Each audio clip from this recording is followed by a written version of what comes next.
మహిళలకు అన్ని రంగాల్లోనూ బాసటగా నిలిచి వారి అభ్యున్నతికి పాటుపడుతున్నది ఒక్క తెలుగుదేశం పార్టీ మాత్రమేనని టీడీపీ పిఠాపురం నియోజకవర్గ నాయకురాలు మాజీ ఎమ్మెల్యే వర్మ సతీమణి లక్ష్మీదేవి అన్నారు. పిఠాపురం మహారాజా కోట ఆవరణలో ఉన్న టీడీపీ కార్యాలయంలో నిర్వహించిన అంతర్జాతీయ మహిళా దినోత్సవ కార్యక్రమానికి ఆమె ముఖ్య అతిథిగా హాజరయ్యారు. పార్టీకి చెందిన మహిళలంతా లక్ష్మీదేవి వర్మకు పూలు జల్లుతూ ఘనంగా స్వాగతం పలికారు. ఈ సందర్భంగా భారీ కేకును లక్ష్మీదేవి వర్మ కట్ చేసి మహిళలకు తినిపించారు.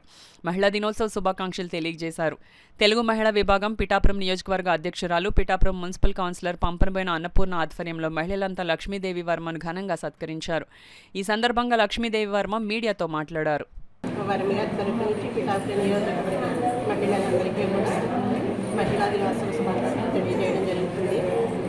అలాగే మన ఎన్టీ రామారావు గారు కూడా చట్టసభల్లో రిజర్వేషన్లు కల్పించడం జరిగింది మహిళలందరికీ.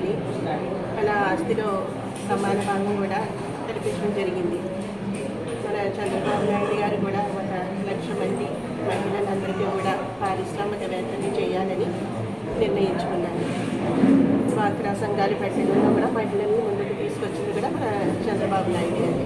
దీపం పథకం కింద మహిళలందరికీ కూడా సంవత్సరానికి 3 గ్యాస్ సిలిండర్లు ఇవ్వడం జరుగుతుంది.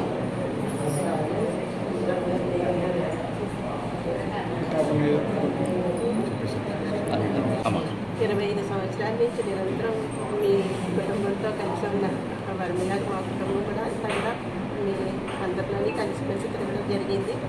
అలాగే వర్మ గారిని కూడా మీరు అందరూ కూడా అలా గుండెల్లో పెట్టుకుని చూసుకుంటున్నారు.